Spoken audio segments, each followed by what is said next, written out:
အားလုံးပဲမင်္ဂလာပါကျွန်တော်ဒီနေ့ပြောပြပေးခြင်းတဲ့ video အကြောင်းလေးက displacement အသုံးပြုခြင်းပဲဖြစ်ပါတယ်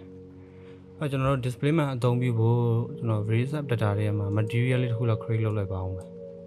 ကျွန်တော်ဒီမျက်နှာပြင်ကိုနည်းလိုချင်တာဆိုတော့เนาะကျွန်တော်တော့ create လုပ်လိုက်ပြီ woof floor ဆိုကျွန်တော်နာမည်တက်လိုက်တယ်အဲတော့ကျွန်တော် mix operation ကျွန်တော်သုံးပါမယ် operator ပေါ့အဲ diffuse ရင်သုံးသွားယူမယ်အဲ diffuse လည်းပြော color လည်းပြောပါပဲပြောเนาะဒီဟာလေးပဲကျွန်တော်အရင်သုံးကြမယ်အဲတော့ diffuse ဖြစ်တဲ့အတွက်ကြောင့်ပြီးတော့ကျွန်တော် ambient occlusion ယူမယ်ခုနဟာလေးပဲဒီမှာเนาะ21021 2k ambient occlusion သူ့ကို few mem မို့လို့ runner space လေးနေရာထားပေးလိုက်ပါပြီး multiply ပြောင်းပေးလိုက်ပါအဲ့တော့ကျွန်တော်မပြောခင်မှာကျွန်တော်တို့ displacement ပေါ့ဒီကောင်ထည့်သုံးမယ်ဆိုရင် vray 4မှာကတော့ဒီအောက်မှာပေါ့ displacement ဆိုပြီးကျွန်တော်ပါတယ်ဒီမှာထည့်လို့ရလားမသိဘူး displacement မရှိဘူးဒီမှာ displacement ရှိရသေးလားဒီ material မှာထည့်လို့ရကျွန်တော်အဲ့လိုမျိုးထည့်မှာ3လေး3ထားမရှိဘူးကျွန်တော်အသုံးပြုတာကြတော့ဒီမှာ group သုံးဖို့ component တစ်ခုဖွဲ့ပြီးသူ့ပဲ apply ပေးလိုက်တယ်ဘာနဲ့ဆင်တူလဲဆိုတော့ဒီ match light တို့ဘာလို့နဲ့ဆင်တူလဲကျွန်တော် match light ပဲပြောပြီးတော့ဆို match light တို့ဘာလို့နဲ့ဆင်တူလဲအဲ့တော့ displacement သုံးဖို့ဆိုရင်သူကကိုပေးမဲ့ slab ပေါ့ကိုပေးမဲ့မျက်နှာပြင်က group သုံးမဟုတ် component တစ်ခုဖြစ်နေဖို့အရေးကြီးတယ်အဲ့မှာဒီ icon လေးကပေါ်မှာအခုကျွန်တော်ဒါကိုနှိပ်လိုက်တော့ညာလဲကျွန်တော်ဒီအောက်ကတစ်ခုလုံး group ကြီးလောက်ထားတာဖြစ်တဲ့အတွက်ကြောင့်တကယ်လို့ကျွန်တော်တို့ displacement ပေးလိုက်မယ်ဆိုဒီတစ်ခုလုံးကိုကျွန်တော်ပါအောင်เนาะအဲ့ဒါကြောင့်ကျွန်တော်သူ့ရဲ့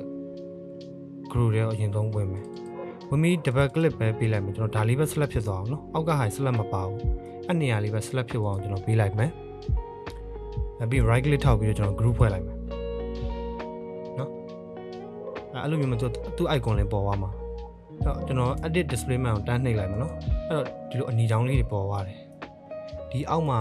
မပေါ်ဘူးเนาะကျွန်တော်ဒီအပေါ်မျက်နှာပြင်လေးခဏလေးမြင်အောင်လို့ကျွန်တော်ဘာတွေလုပ်ပြမလဲဆိုတော့ဒီကိုရဲ့ဟို roof က wall ဖွင့်ကျွန်တော်ဒီနေရာလေးပဲเนาะဒီနေရာလေးပဲဒီပြောမှဒီမျက်နှာပြင်တစ်ခုလေးပဲဒီမျက်နှာပြင်တစ်ခုလေးပဲကျွန်တော် slap ပေးလိုက်တယ်။ဒါဆင်း1ပြန်သွားမယ်။ပြီးသွားရင်roof ထပ်ပြီးတော့ကျွန်တော် matte တွေကြံသေးတယ်။ reflection matte ထပ်ယူမယ်။ reflection roundness ဖြစ်ဖို့များတယ်။ဒီမှာ roundness ပါနော်။ပြီးသွားရင်သူ့လည်း few mem ဖြစ်တဲ့အတွက်ကြောင့်ပြီးရင် u roundness ကျွန်တော် 0.6 လောက်ထားလိုက်မယ်နည်းလေး reflection လေးလည်းပြန်အရင်လည်းမပြန်ချင်တယ်ဒါပေမဲ့ပြန်လည်းပြန်ချင်လို့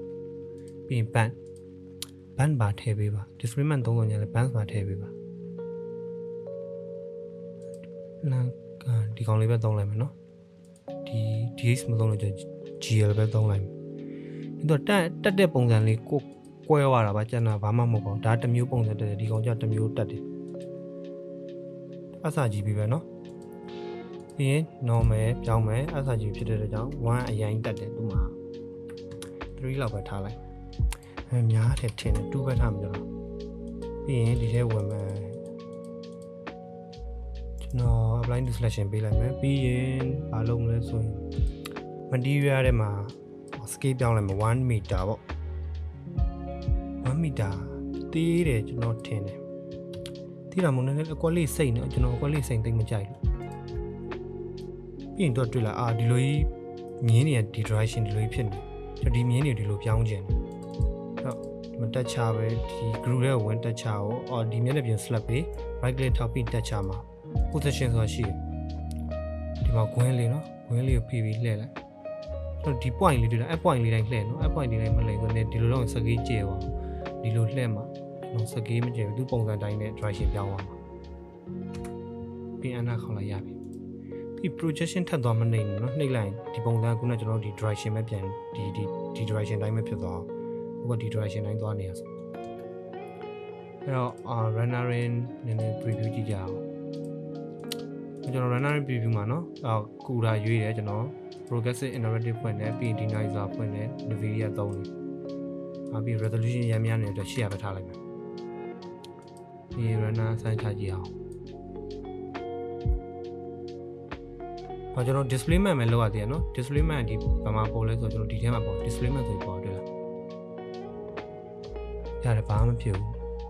ကျွန်တော် displacement မသုံးရသေးဘူးနော် displacement ကိုအစားကြီးလောက်ထားရပဲရှိသေးတယ် displacement ဘာမှမလုပ်ရသေးဘူးတော့နည်းနည်းတက်ချင်းပါညာတော့ရှိအောင်မှာတော့မဟုတ်ဘူးဒီလေး preview လေးကြည့်ချင်လို့ရပြီအဆင်ပြေတယ်နော်ခဏ stop ပြန်လုပ်လိုက်တော့ကျွန်တော် displacement setting ဖွင့်ချလိုက်မယ်ဖွင့်ချပြီးတော့ map ထဲမှာပဲဘယ်မှရှိသွားမယ်သွားပြီးတော့သူ့မှာ displacement ရှိတယ်ဒီငကုံမှာလည်းသူ displacement တခြားပါလာတယ်ပါလာတော့ဒီမှာ displacement တခြားပါလာတယ်နော်သူဟောထားမယ် runner rate ထားမယ်ပြီးတော့ကျွန်တော် keep continuously keep continuously မဟုတ်နော် continuity ဘာလို့လဲဆိုတော့နည်းနည်းပုံပြတ်ဆင်းပြတ်တဲ့အရင်ကြွနေမှာဆိုလို့တညာလေးနဲ့ပဲထားစီချင်လို့နော်ရှစ်ကတော့ကျွန်တော်မလုပ်ဘူးအမောက်ကိုကျွန်တော်4အရင်ဆုံးထားကြည့်မယ်ကျွန်တော် runner ပြန်ချကြည့်မယ်ဘယ်လောက်ကြွတက်သွားပြီလဲသိချင်လို့ပါ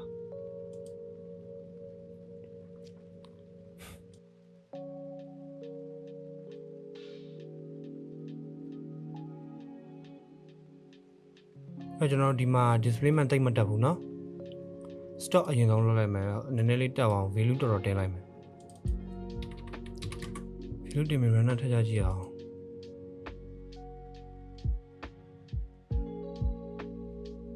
အဲ့တော့တေချာတိပေါင်းဒီနားလေးပဲ runner ချကြည့်အောင်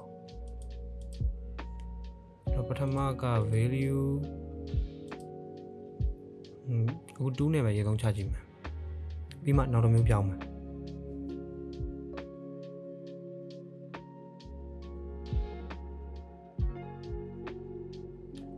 ဒီမှာတော့နည်းနည်းလေး displacement တက်တိုင်းမြင်ရမယ်ထင်တယ်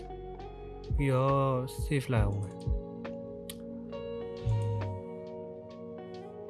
ရပြီနော်ပြီးရင်ကျွန်တော်ဒီမှာ 0.4 လောက်ပဲပြန်ထားမယ် runner ထည့်ချကြည့်မယ်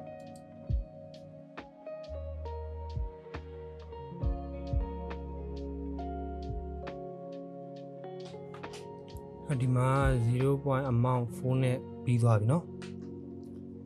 နှစ်ခုကိုရှင်းကြည့်အောင်ဒီကောင် A ဒီကောင် B A က 0.4 နဲ့ချတာ B က2နဲ့ချတာနော်တော်တော်ကြီးတော့ပြောင်းလဲသွားတယ်ဒီမှာတော်တော်ကြီးအောင်တက်တယ်ဒီဘက်ကကြာပြီးရင်ဒီနားမှာ resolution နဲ့တော့ဟိုမဖြစ်တော့ဘူး